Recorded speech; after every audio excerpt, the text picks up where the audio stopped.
자, 유능길의 장마라는 작품 같이 해보도록 하겠습니다. 우리가 이제 전후 소설이라고 하게 되면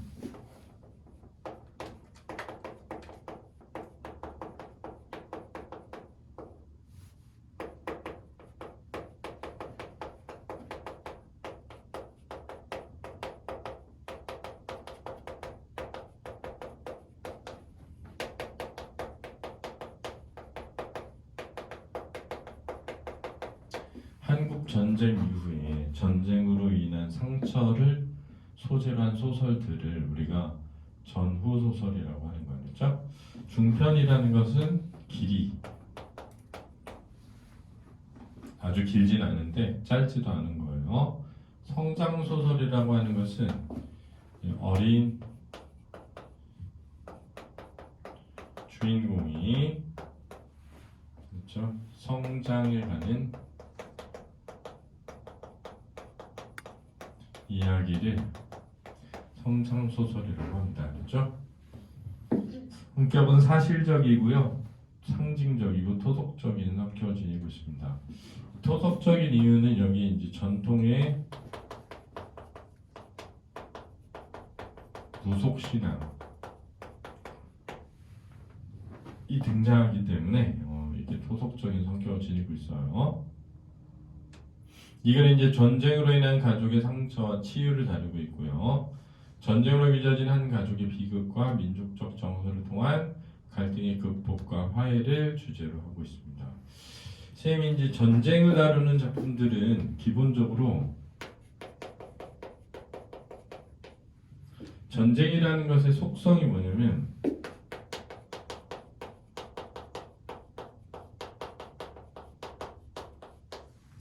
폭력과 파괴입니다. 그렇죠? 전쟁은 모든 것을 폭력적으로 파괴하는 성격이 있거든요. 그래서 결국은 죽음을 갖기도 하고 또 그러한 것으로 인한 상처를 가지게 되죠. 그래서 그러한 상처의 치유를 다루는 그런 작품들이 많이 등장합니다. 그렇죠? 또 이제 한국 전쟁 같은 경우는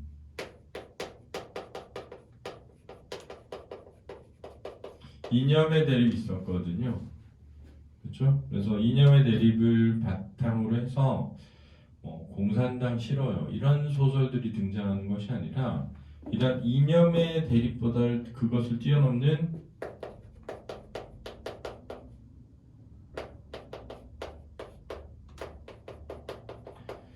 민족과 민족 간의 사랑, 민족애가 더 우선한다는 거, 이런 게 이제 또 중심이 될 수 있습니다. 전쟁은 또 뭐냐면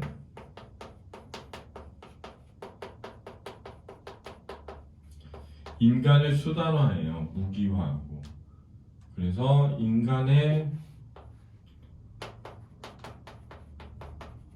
본질, 그렇지? 인간의 실존적인 가치, 이런 것을 중시하는 내용이 나오게 됩니다. 그래서 전쟁을 바탕으로 한 소설은 크게 세 가지 정도의 특징을 지니고 있다라고 생각하면 됩니다. 하나는 뭐냐면 전쟁으로 인한 상처와 그 상처의 치유를 다루는 작품들. 하나는 이념의 대립을 뛰어넘는 민족 간의 우정, 사랑, 이런 걸 다루는 작품들. 하나는 인간이 수단화되는 것을 거부하고 인간 자체가 목적인, 자신의 삶의 자체가 목적인 그런 가치를 지향하는 그런 작품들이 등장하게 됩니다. 그렇지? 자, 그러면 본문을 한번 읽어가면서 여기 보면 어린아이 나의 서술로 객관적 거리를 유지하고 있다라고 했는데 뭐로부터의 객관적 거리냐라고 하면 이 전쟁 속에서의 이념의 대립으로부터 객관적 거리를 유지하고 있는 겁니다. 즉, 공산당 너무 싫어, 자본주의 너무 싫어, 이런 게 아니라 어린아이가 뭘 알겠어요. 공산당이 뭔지, 자본주의가 뭔지를 뭘 알겠어. 그러니까 그런 이념으로부터 객관적 거리감을 가지고 사건을 좀 순수하게 바라보고 전달할 수 있도록 하는 그런 기능이 있다는 거예요. 그렇죠? 또 이 어른이 된 내가 어린 시절을 회상하면서 썼기 때문에 어른의 시점과 어린아이의 시점이 동시에 등장하는 이중적 시점이 드러난다는 거. 방언을 쓰면 그 방언을 사용함으로 인해서 마치 지금 현장에서 이 일이 일어나는 것처럼 느끼는 현장감과 그 다음 향토성이 드러나고 있다라고 할 수 있겠습니다. 자, 볼게요.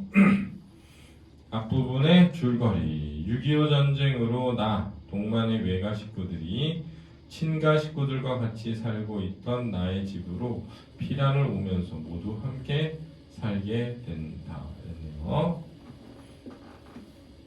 삼촌은 빨치산, 외삼촌은 국군이어서 서로 거북한 상황이었지만 할머니와 외할머니는 다툼 없이 잘 지낸다. 그랬네요. 자, 이런 데서 이제 이 비극이 이제 가족에게 미치는 영향이 생기는 거죠.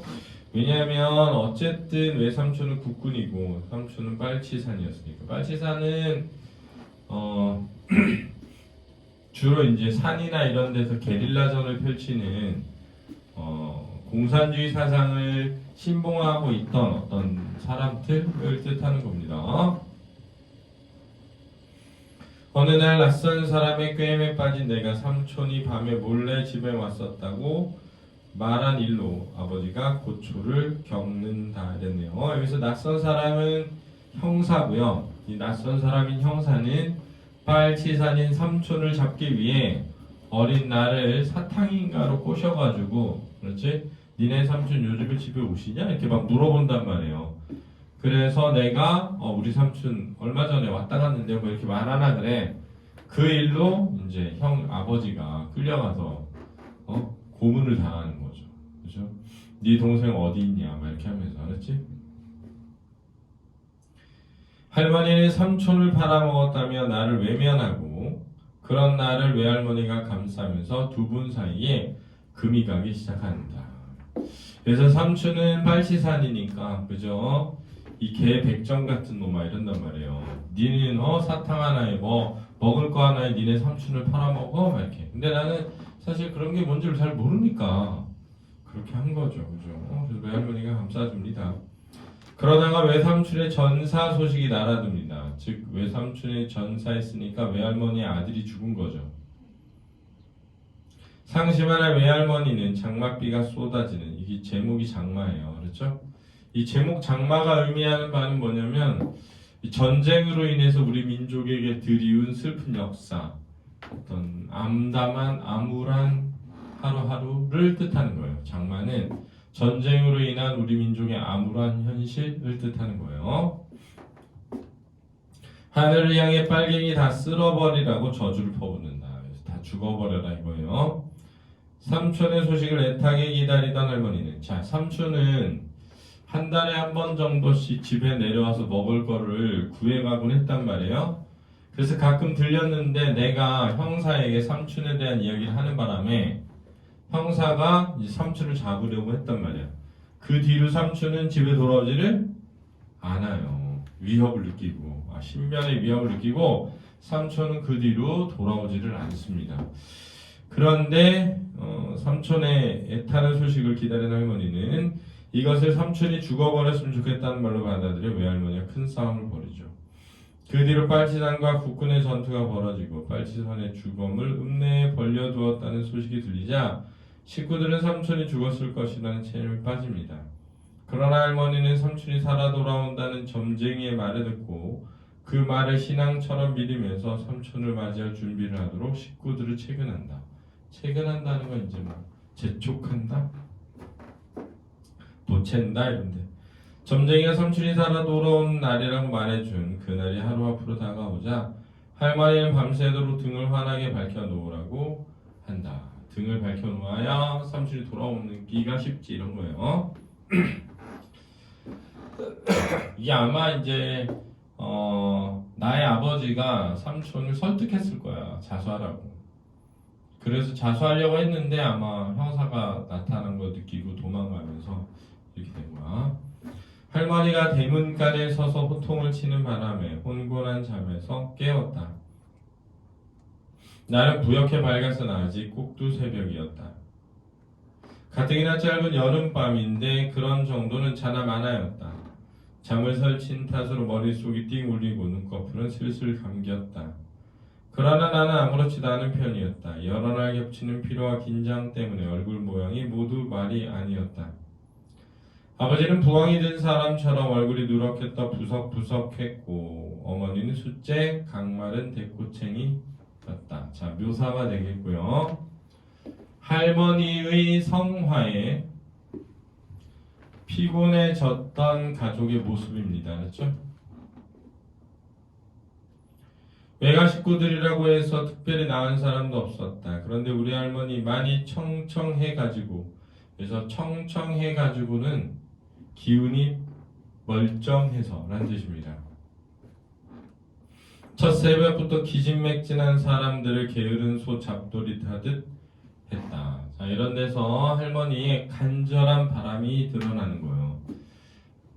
자식이 죽지 않고 살아 돌아오기를 간절히 바라는 마음 때문에 새벽부터 일어나서 가족들을 들볶기 시작하는 겁니다.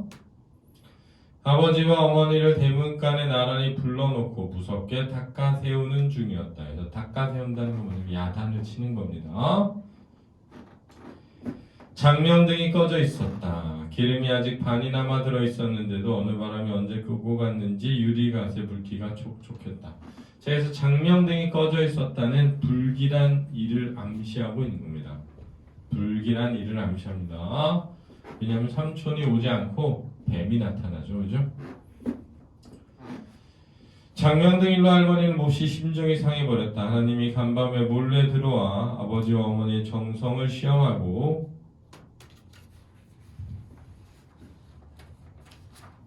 간 증거로 삼아 버렸다. 그냥 바람이 불어서 꺼졌을 텐데, 그렇지? 너네가 정성이 부족하구나 이렇게 막 해버린 거야. 할머니의 노여움은 거기서 그치지 않았다. 그것 한 가지만으로도 하나밖에 없는 동생, 시동생을 끝까지 돌봐줄 의사가 있는지 없는지 알 수 있다면서 정성의 기미가 보일 때까지 관과 장롱의 열쇠를 당신이 직접 맡아 관리하겠다고 선언해 버렸다. 그래서 관과 장롱의 열쇠는 경제적인 실권을 상징하는 거였지. 이 경제적 실권을 상징하는 장과 광롱의 열쇠를 맡아버리겠다라는 말은 뭘 의미하는 거냐면 할아버지랑 같이 살아, 할머니랑 같이 살아 우리 집이. 할머니가 갑자기 아빠 월급 통장 내가 관리하겠다 이런 거랑 똑같은 거야. 그렇지? 경사실언날, 자 사투리가 나오고 있죠. 자, 그래서 경사실언 날은 왜냐면 자식이 돌아오는 날이죠. 아적부터 예편네가 집안에서 큰 소리를 하면 될 일도 안 되는 법이니께 이만 침혀 두고 참는다만 아적부터는 아침부터야. 자, 이런 데서 약간 전통적 사상 중에 여성에 대한 비하적인 사상이 드러나죠. 옛날에 왜 아침부터 암탉이 울면 재수가 없다 이렇게 얘기했단 말이에요. 그래서 새벽에 암탉이 울면 재수가 없다. 이게 여자가 시끄럽게 떠들면 안 된다 이런 거거든. 그죠? 떠들면 좀 어때? 후사는 너덜이 알아서 혀라. 나는 손가락 하나 까딱 않고 뒷전에서 기경마굿을 한다. 후사라는 건 뒷일을 의미하거든. 그러니까 오늘 이후의 모든 일은 너네가 챙겨서 해봐라 이거야, 알았지? 너네 정성을 보여라 이런 거죠. 난 안 할 거야 이런 거죠. 말을 마치고 돌아서면서 할머니는 거듭 혀를 찼다. 혀를 찼다는 건 못마땅해 했다는 거야. 큰 자석이라고 있는 것이 저 모양이니 원찢찢. 자, 그래서 큰 자석은 누구야? 아버지죠. 나의 아버지. 할머니는 양쪽 팔을 회회 내저으며 불이 나게 한 채로 향했다. 이 양쪽 팔을 내젓는 행위는 못마땅함을 표현하고 있는 행위야.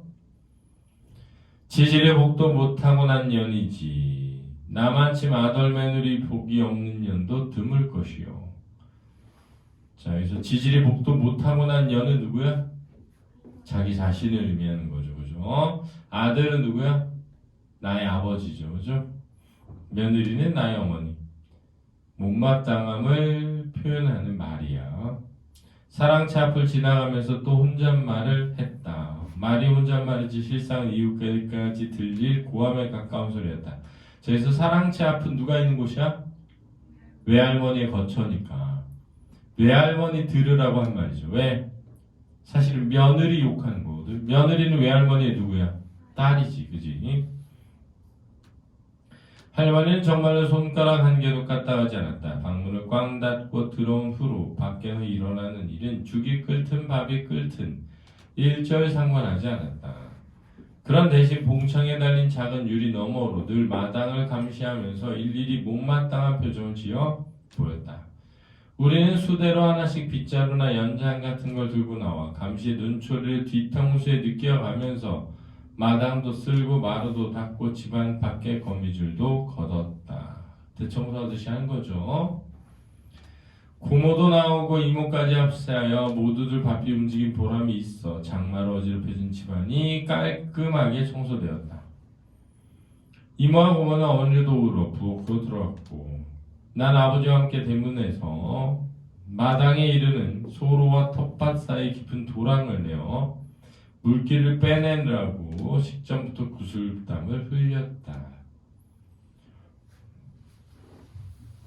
그렇죠. 이제 할머니의 감시하에 삼촌이 돌아오기까지 집안을 정비하는 일들을 막 하고 있는 겁니다.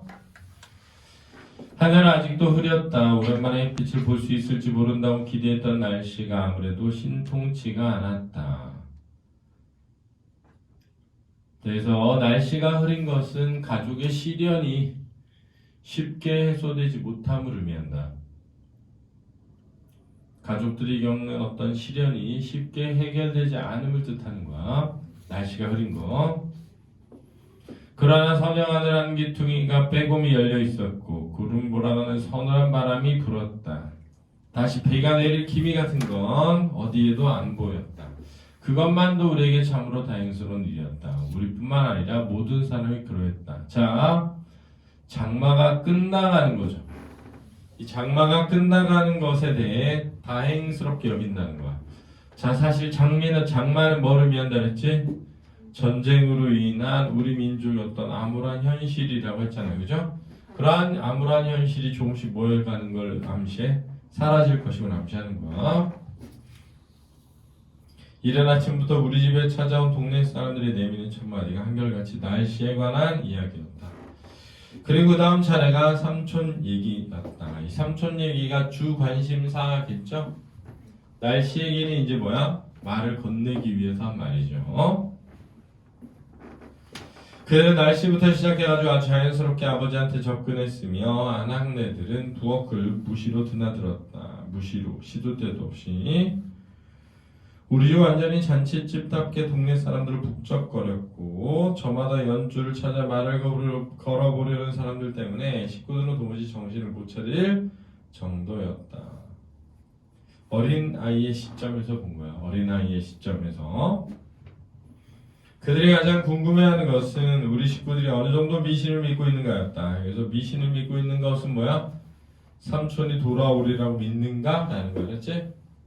삼촌이 돌아올 거라는 게 미신이니까. 물론 그들은 미신이란 말을 입 밖에 비치지도 않았다. 점쟁이 말 한마디가 이만큼 일을 벌여놓을 수 있었던 데 대해 놀라움을 표시하면서도 속셈이 빤히 보일 만큼 노골적이지는 않았다. 자, 이 부분은 어른인 내가 회상한 거야. 어른인 내가 회상한 부분.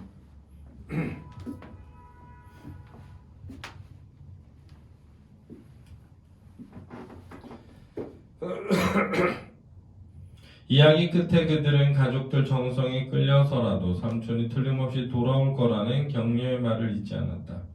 아버지는 그저 웃고만 있었다. 왜? 아버지는 그 사람들의 속마음을 알고 있었기 때문이죠. 그죠?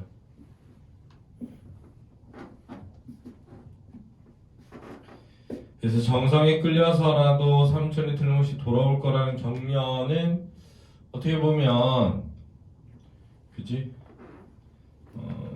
우리 가족들한테는 특히 할머니에게는 매우 중요한 일이기 때문에 그지? 그럴 수 있죠. 그런 말하는 몇 사람의 태도에서 아버지는 그들이 우리 일을 가지고 자기네 나름으로 한창 즐기고 있다는 사실을 충분히 눈치챘을 것이다. 자, 이건 어른인 나의 서술이야. 마치 죽어가는 환자 옆에서 금방 나을 병이니 아무 염려 말라고 위로하는 의사와 흡사한 태도를 취하는 사람이 더러워졌기 때문이다. 이런 거를 거칠애라고 한다. 진심을 담아서 하는 말이 아니라 그냥 형식적으로 하는 인사말이라는 거야. 거칠애. 티읕 받침.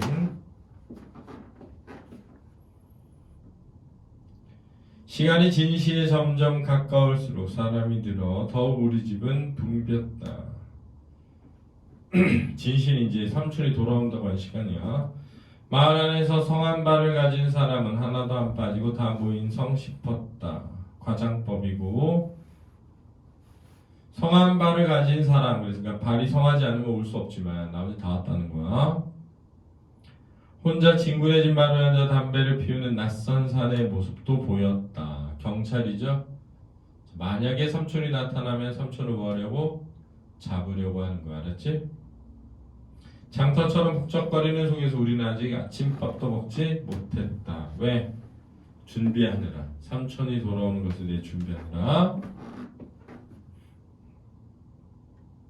삼촌이 오면 같이 먹는다고 할머니가 상을 못 차리겠던 것이다. 할머니는 삼촌이 온다는 것을 강하게 뭐 하는 거야? 믿고 있었던 거지. 아주 굶는 건 아니니까 진흙이 참는 도리밖에 없었지만 그러자니 배가 굉장히 고팠다. 자, 이런 데서 어린아이다운 서술이 느껴지지.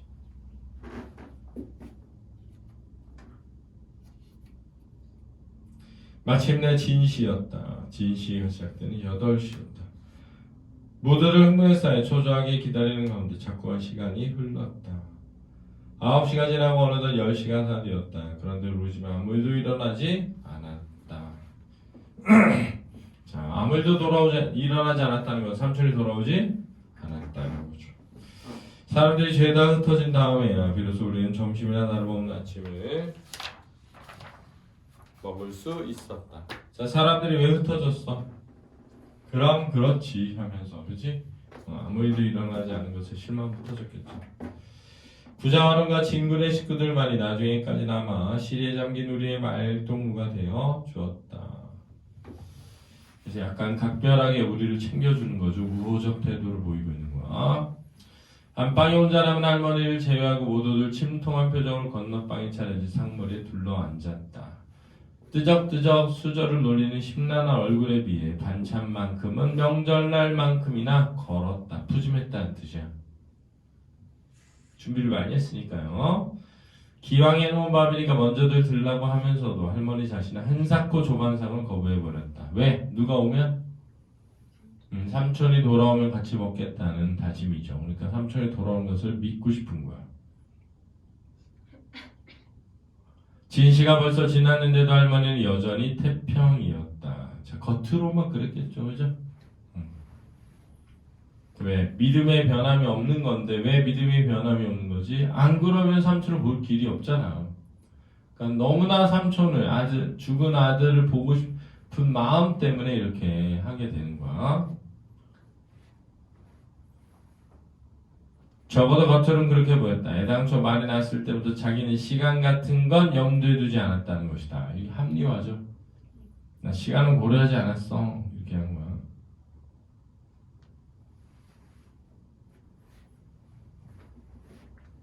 중요한 것은 아무 날이지. 그까지 아무 시 따위는 별것 아니라는 것이다. 이런 거를 아전인수라 그래. 아전인수. 자, 아전인수란 자기 밭에 물을 대다라는 뜻이거든.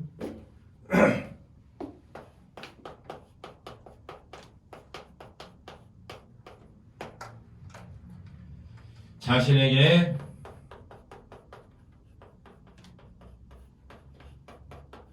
유리한 쪽으로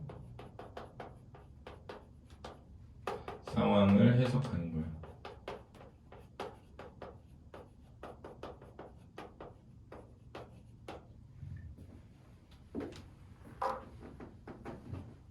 몇 월 며칠 날 언제 온다 했는데 분명히 그렇게 말했는데 다 중요할 수도 있잖아. 근데 며칠이 중요하지 몇 시는 안 중요해. 이러면 자기 마음대로 해석해버리는 거죠.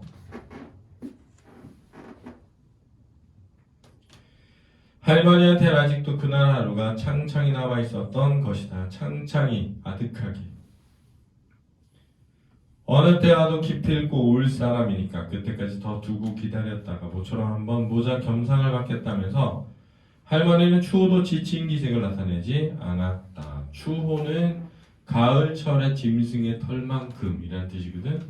아주 작은 만큼도 이런 뜻이다. 아주 조금도.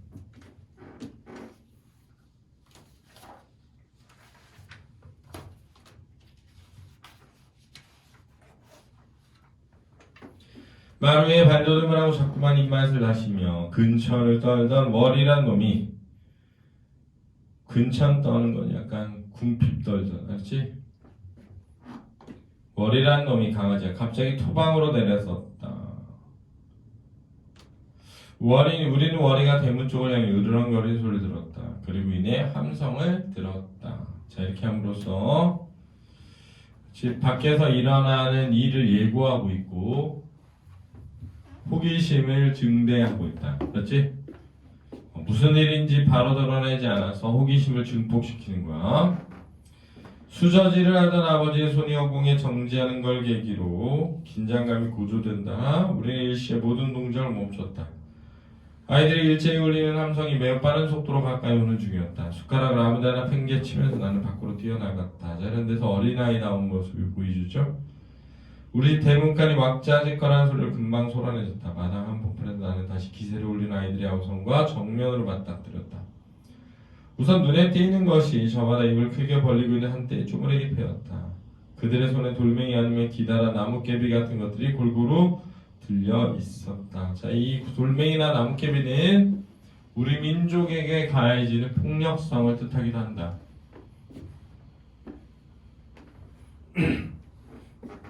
우리 집 대문 안으로 지쳐 들어오는 걸 잠시 망설이는 동안 아이들은 무기를 든 손을 흔들며 거푸 기세만 울렸다. 양거푸. 그 중에 한 아이가 힘껏 돌팔매질했다. 돌멩이가 날아 푹 꽂히는 땅바닥에서 나는 끝내 못 볼 것을 보고야 말았다. 못 볼 것 뭐지? 구렁이지? 꿈틀꿈틀 기어오는 기다란 것이 거기에 있었다. 눈어림만으로도 사람의 키보다 훨씬 큰 한 마리의 구렁이였다. 자, 이 구렁이가 등장하는 과정을 보면 바로 구렁이의 모습을 나타내지 않고, 그지? 궁금증을 유발해가면서 호기심을 극대화하면서 구렁이를 표현하고 있다. 꿈틀거림에 따라 누런 비닐 가죽이 이리저리 번들거리는 그 끔찍스러운 몸뚱어리를 보는 순간 그것의 울음소리를 듣던 간밤의 기억이 얼핏 되살아나며 오금쟁이가 대번 뻣뻣 굳어져 버렸다. 공포감에 꼼짝도 못했다는 거야. 그러나 나는 별 수 없는 어린애였다. 자, 이건 이제 어른인 시점에서 그때를 돌아본 거지, 그지? 한순간의 공포를 견디고 나서 나는 고함을 지르며 돌팔매질을 해대는 패거리들과 조금도 다를 바 없는 하나의 어린애로 재빨리 되돌아왔다. 모든 꿈틀거리는 것들에 대해 소녀들이 거의 본능적으로 품는 저기와 파괴욕을 주체할 수가 없었다. 참을 수 없었다는 거야. 나는 잽싸게 옆강으로 달려갔다. 지게작대기를 양손으로 힘껏 거머쥐었다. 내 쪽으로 오기만 하면 단매 요절낼 요량으로 한 번에 죽일 요량으로 라는 뜻이 알았지? 작대기를 진 양쪽 팔 높이 들었다. 그러자 억센 힘으로 내 팔을 움켜잡는 누군가의 손이 있었다. 누구야? 외할머니지. 자, 왜 외할머니는 그러는 거야? 이 구렁이를 죽은 누구라고? 삼촌의 환생이라고 생각하는 거지. 이러한 토속적인 어떤 신앙이 이 작품 속에 등장하고 있는 겁니다. 알았죠? 자, 이어서 좀 이따 해보겠습니다.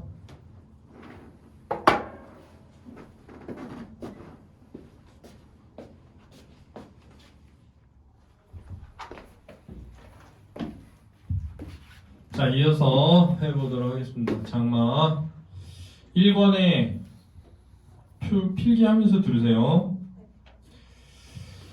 돌아다 보니 외할머니였다. 동시에 째지는 듯한 비명이 등 뒤에 들렸다. 여기서 비명, 째지는 듯한 비명은 할머니의 비명입니다. 그렇죠? 자, 지금 할머니는 자신의 자식이 돌아오기를 간절히 뭐하고 있었어? 기원하고 있었단 말이야. 맞지? 됐니? 그런데 사실은 내면에서는 그렇지? 자신의 자식이 뭐였을 것이다? 죽었을 것이라는 생각을 가지고 있었던 거야. 그런데 그거를 억지로 뭐 해왔어? 부인해 왔단 말이야. 그러면서 그 간절함으로 누구의 말을? 무당의 말을 믿어왔던 거지. 그지? 그런데 지금 할머니는 뭘 보자? 구렁이를 보자. 죽은 아들의 무엇일 것이라고? 환신일 것이라고 생각하게 된 거지. 그러니까 결국은 자신이 뭐였다는 것을 알게 된 거야? 죽었다는 거지. 그렇기 때문에 자식의 죽음을 확인했다고 생각한 거야. 그 충격으로 할머니는 뭐 하게 된 거야? 비명을 지르면서 뭐 한 것이다? 쓰러진 것이죠. 그죠? 외마디 비명을 지르면 마치 헌 옷가지가 구겨져 흘러내리듯. 무슨 법? 직유법이면서 여기서 뭐라 했으면 결국 할머니가 뭐 하게 돼? 죽게 되는 것을 암시하는 거야. 생각해봐. 한 사람이 헌 옷가지처럼, 그러니까 니네 이런 거요. 교통사고 나잖아. 오토바이 타고 가다가 교통사고 난 사람이 있어. 차에 쾅 부딪히잖아. 붕 날라서 팍 떨어지거든. 팍 떨어져가지고 쾅 넘어졌잖아. 그랬는데 벌떡 일어나는 사람이 있거든. 벌떡 일어나는 사람 대부분 죽어. 그렇지? 야, 교통사고 딱 나가지고 바닥에 딱 떨어졌어. 갑자기 벌떡 일어나. 그럼 대부분 죽는다. 왜냐하면 안 죽는 사람들은 일어나질 못해. 너무 아프기 때문에 쓰러져 있단 말이야. 정신도 잃고. 근데 사람이 죽을 만큼 되잖아. 그럼 갑자기 경련이 일어나면서 정신 빡 들면서 벌떡 일어나. 근데 벌떡 일어났다가 어떻게 돼? 팍 쓰러져. 그걸 죽는단 말이야 보통. 그랬다.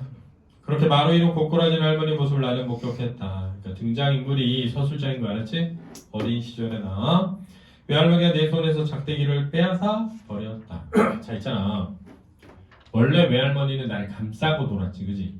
그런데 지금 이 모습은 외할머니가 나를 약간 다그치는 거거든. 근데 그거는 사실은 이제 외할머니도 자식을 잃었기 때문에 그날 그렇게 말한 거지. 할머니와 이념적으로 대립하고 있었던 게 아니란 말이야.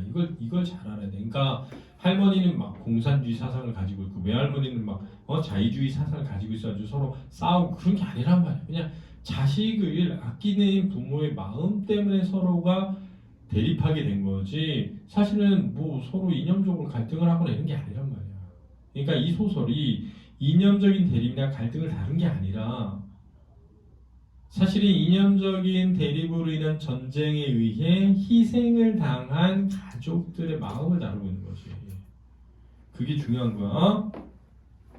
그러니까 외할머니는 할머니가 너무나 안쓰럽지. 그러니까는 그 구렁이를 보자마자 외할머니도 그게 삼촌의 환신이라고 생각한 거지. 그러니까 그 구렁이를 향해 막대기를 들고 있는 나의 막대기를 확 뭐한 거야? 빼서 버린 거지. 말은 없어도 외할머니 붉은 두 눈이 나한테 엄한 꾸지럼을 던지고 있었다. 그러니까 여기에서 그 전까지는 외할머니는 나를 뭐 해줬어? 감싸줬던 거잖아. 그렇지? 그러니까 외할머니의 태도가 변한 거지. 근데 이 변화는 외할머니가 누구의 아픔을 공감하기 때문에 할머니 아픔을 공감하기 때문이라는 걸 이해하는 게 되게 중요한 거야. 그게 나올 수 있는 거야. 난잡는 구렁이의 출현을 말미암아 우리 집은 삽시에 순식하냐 엉망진창이 되어버렸다. 무엇보다 큰 걱정이 할머니의 졸도였다. 식구들이 모두 안방에만 매달려 수족을 주무르고 얼굴에 찬물을 뿜어대는 등 야단법석을 떨어가며 할머니가 어서 깨나기를 빌었다. 그 바람에 일단 몰려갔던 동네 사람들이 재차 모여들기 시작했고 제멋대로 대문 쳐서서 떠들어대는 소리 때문에 혼란은 더욱 가중되었다. 이제 구경이 난 거지. 뭐 구렁이거나 사는데 이러면서 막 관심이 집중된 거야. 모두가 제정신이 아닌 그 북새 속에서도 북새라는 건 복잡하고 시끄러운 상황.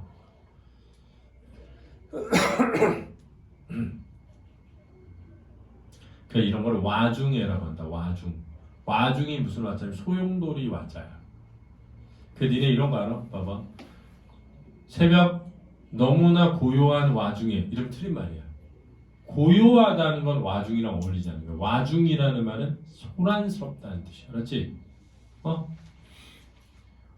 모두가 제정신한 그 북새 속에서 와중에 끝없이 냉정을 일치하는 사람은 에우라지 오직 외할머니 혼자뿐이었다. 미리 정해놓은 순서라도 밟듯이 외할머니는 놀라울 만큼 침착한 태도로 하나씩 올라가는 수습해 나갔다. 자, 일단 외할머니도 누굴 잃었어?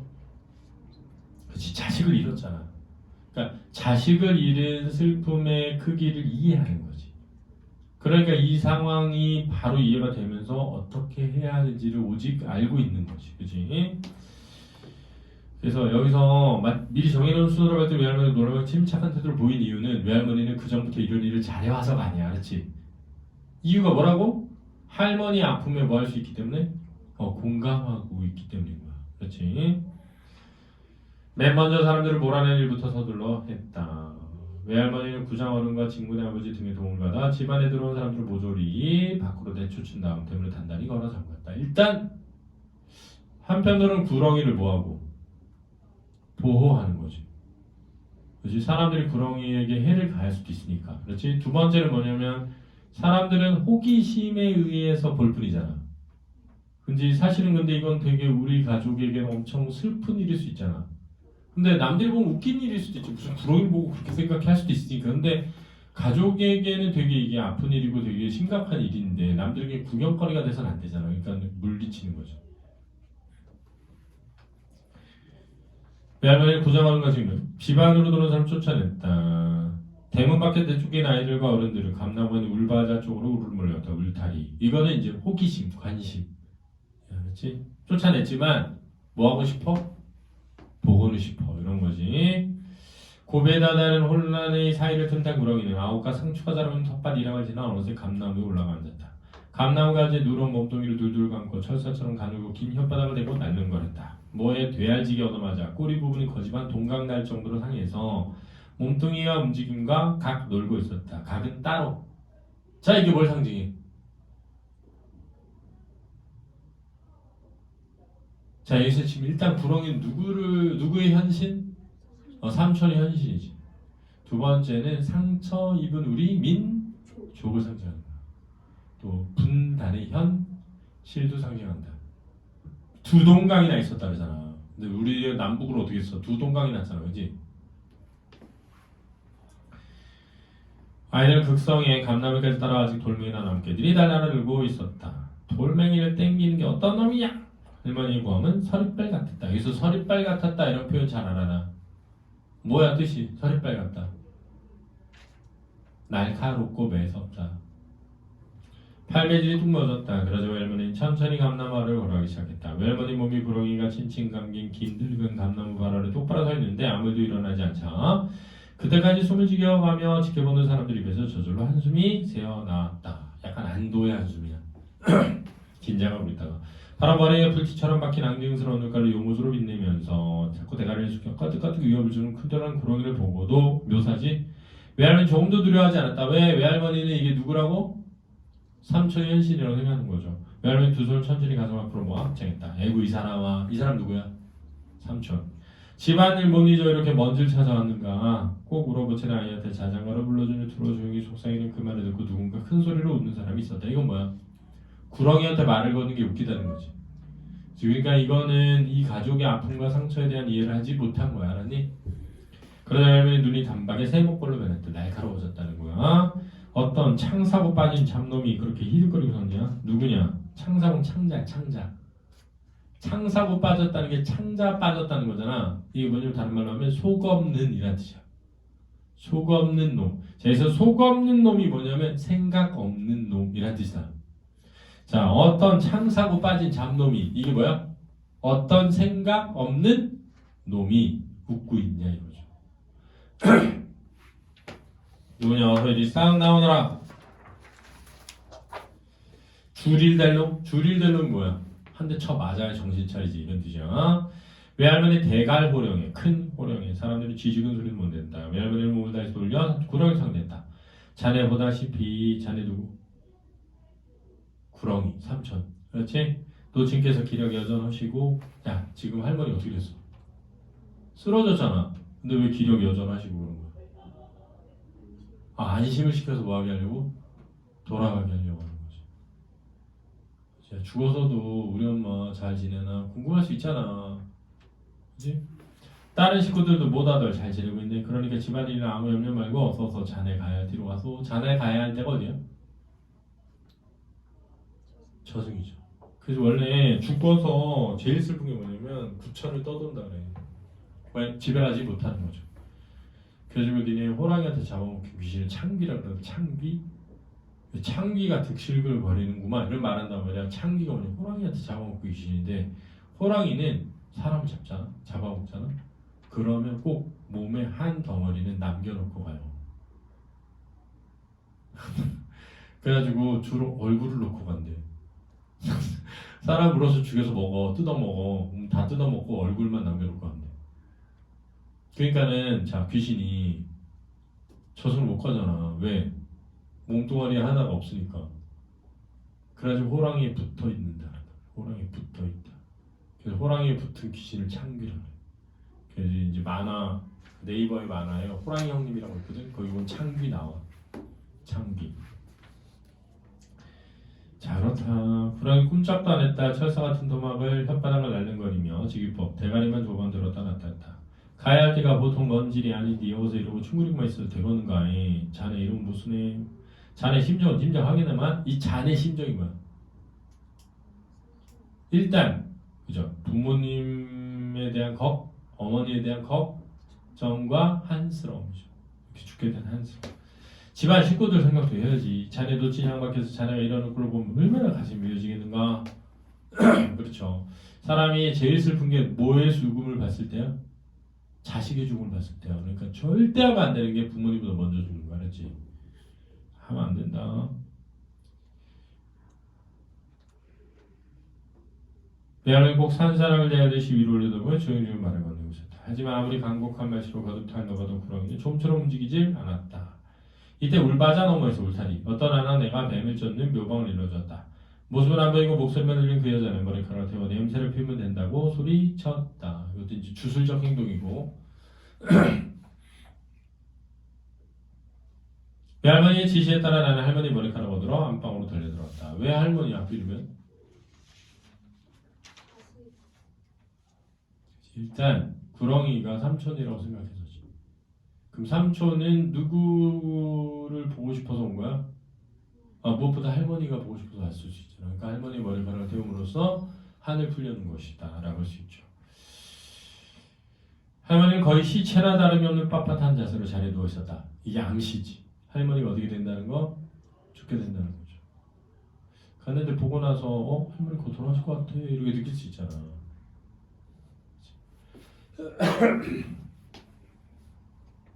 그러니까 그 응답하라 1988 본 것 중에 되게 많이 울었던 것 중에 하나가 뭐냐면 할머니 돌아가신 거 있거든. 거기 보면. 그래서 할머니가 돌아가셨어. 그래서 해리가 너무 속상하고 슬픈 거야. 할머니 너무 좋아했는데. 그래서 펑펑 운단 말이야. 근데 아빠가 막 웃어. 흐흐흐 자네 왔는가? 이러면서 막 아이고 밥 먹었어? 하면서 막 술 먹고 막. 그러니까 너무 불쌍한 거야 할머니가. 할머니 돌아가셨는데 아무도 안 슬퍼해 주는 거야 이렇게.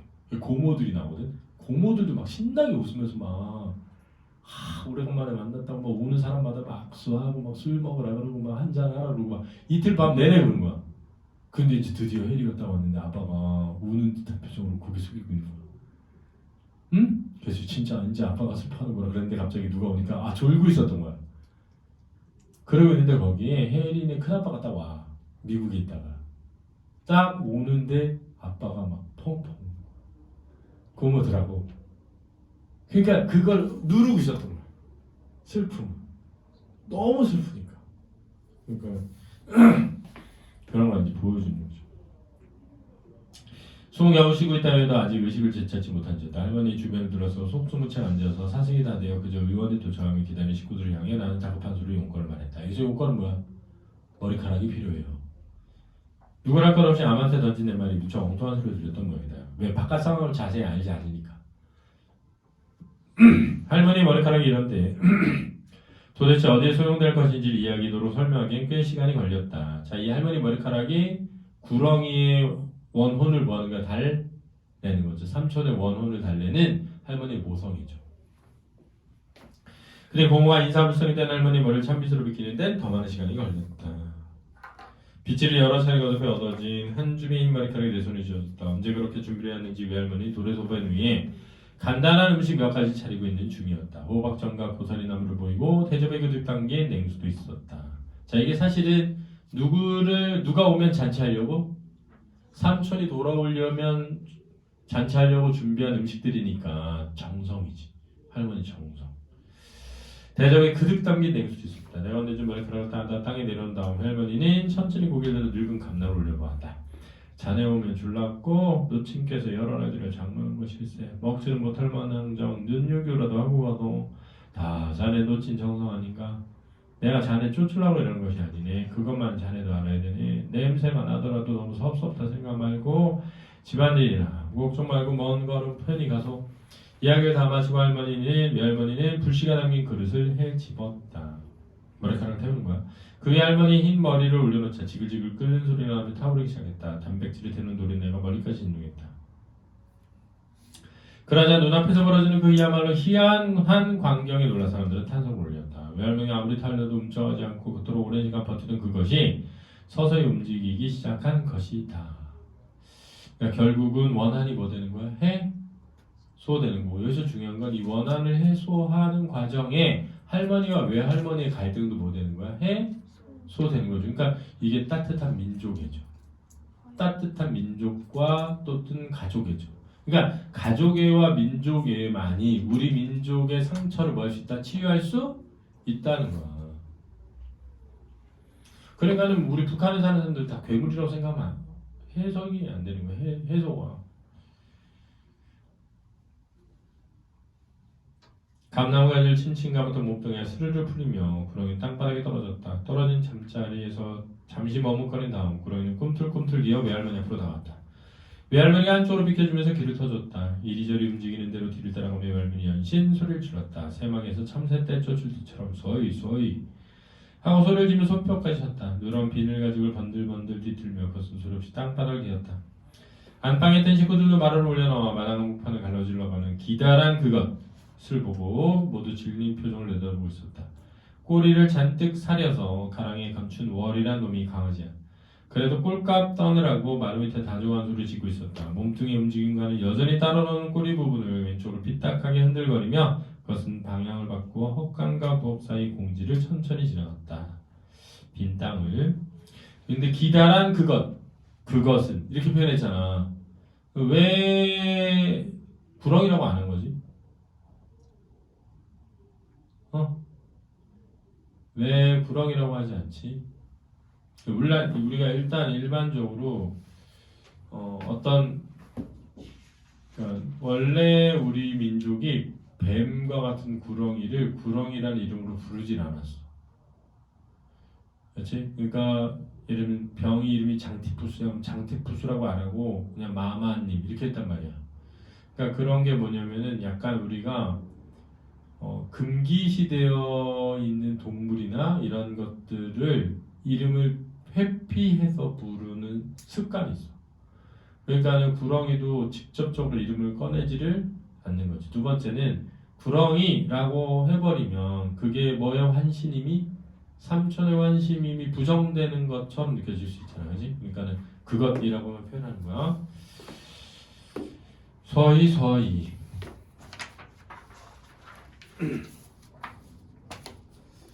외할머니 신 목청을 뒤로받으며 그것은 우물 곁을 널쳐 넓은 뒤란 어느덧 통과했다. 다음은 숲이 우거진 대밭이었다. 고맙네 이 사람. 뭐가 고마워? 탈 없이 가줘서. 집안일은 죄다 성님한테 맡기고 성님이 누구야? 할머니? 나의 아버지. 그렇지? 나의 아버지. 삼촌이 형. 그렇지? 자네 혼자 몸뚱이나 제발 삼아서 먼 걸음 편히 가서 뒷일 아무 염려 말고 그저 편히 가서 정말 고운데 이 사람아 장마철을 무선히 도다는 축순과 대놈 사이 모습을 완전히 감추기까지 외할머니 우물 곁에 서서 마지막 당부의 말로 구렁이 병했다. 이음말 용상리까지 가서 진군의 아버지가 의원을 모시고 갔다. 이제 결말이야. 졸도한 지 서너 시간 만에 겨우 할머니를 의식을 회복할 수 있었다. 그 서너 시간이 물식의 세계는 서너 달에 해당하는 먼 여행이었던 외할 할머니는 방을 휘 둘러보면서 정말 오랜만에 집에 온 돌아온 사람처럼 표정을 지었다. 갔냐? 뭐? 구렁이, 삼촌. 이것이 맑은 정신을 되찾고 나서 맨 처음 할머니가 꺼낸 말이다. 이 말은 할머니 마음속에 가장 중요했던 게 누구였어? 그날은 이제 삼촌이었던 거지. 고모가 말투를 재빨리 알아듣고 고개를 끄덕거렸다. 이제 안심했다는 할머니가 눈을 지그시 내리깔았다. 왜 안심한 거지? 어디로 갔냐는 거야?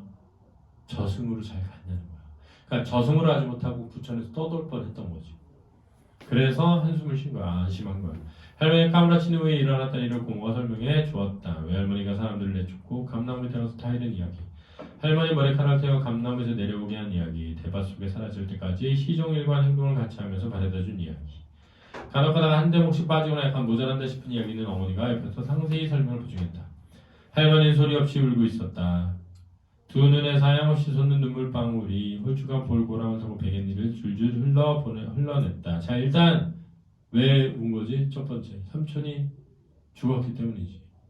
두 번째는 자신이 손수 보내지 못한 아쉬움 때문인 거야. 그렇지? 세 번째는 뭐야? 외할머니에 대한 고마움. 그렇지? 자신을 대신해주는. 이 이야기를 다 듣고 나서 할머니는 사돈을 큰 방으로 모셔오도록 아버지한테 분부했다. 사돈이 외할머니야.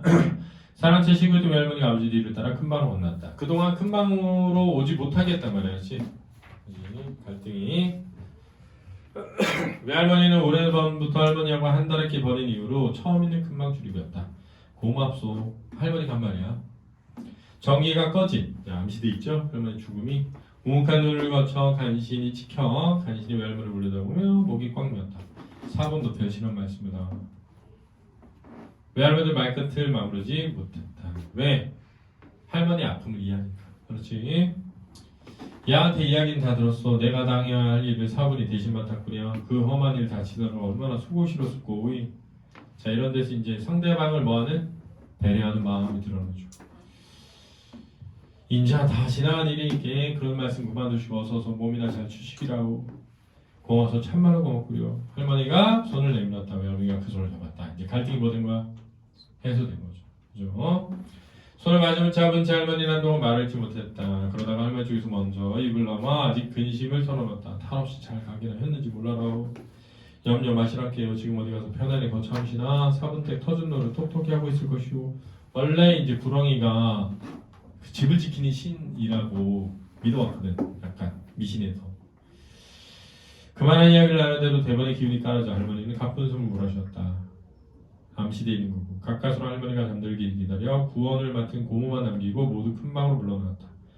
그날 저녁 할머니 또 까무러쳤다. 의식이 없는 중에도 대숟갈 흘려넣은 미음과 탕약을 입 밖으로 죄다 토했다. 그러고 이튿날부터 마치 육체 운동장에 정신을 잃으며 장난꾸러기가 들어갔다 나갔다 숨바꼭질하기를 수없이 되풀이하는 것 같은 고통의 시간의 연속이었다. 대소변을 일일이 받아내는 고역을 치러가며 할머니는 꼬박 한 줄을 더 버텼다. 안에 있는 아들보다 밖에 있는 아들을 언제나 더 생각했던 할머니는 밖에 있는 아들이 누구야? 삼촌. 안에 있는 아들은 나의 아버지. 그렇지? 왜냐면 아픈 손가락이잖아. 마지막 날 밤에 다 타버린 촛불이 사라지듯 그렇게 눈을 감아 다 돌아가셨다는 거야. 할머니의 길 일생 가운데 어떻게 생각하면 잠도 한 적 먹지도 않고 그리고 놀라운 기력으로 며칠 동안이나 식구들을 들볶아내며 삼촌을 기다리는 그 짤막한 기간이 사실은 꺼지기 직전 마지막 한순간 확 타오른 촛불의 찬란함과 맞먹는 할머니가 가장 자랑스럽고 행복에 넘치던 시간이었나 보다. 왜 자랑스럽고 행복에 넘치는 거지? 자식이 무사히 돌아올 것에 대한 기대와 기쁨이 있었던 거지. 그렇지? 임종의 자리에 할머니는 내 손을 잡고 지난 날을 모두 용서해 주었다. 내가 누구를 고자질한 거? 삼촌을. 나도 마음속으로 할머니의 모든 걸 용서했다. 여기서 나의 뭐가 드러나? 성장이, 성숙이 드러나는 거죠. 성장과 성숙이 드러난다. 할 수 있죠. 이해됐니? 정말 지루한 장마에 따랐으니까 예수 장마가 뭘 의미해? 그 전쟁과 갈등을 의미하는 거죠. 그렇지?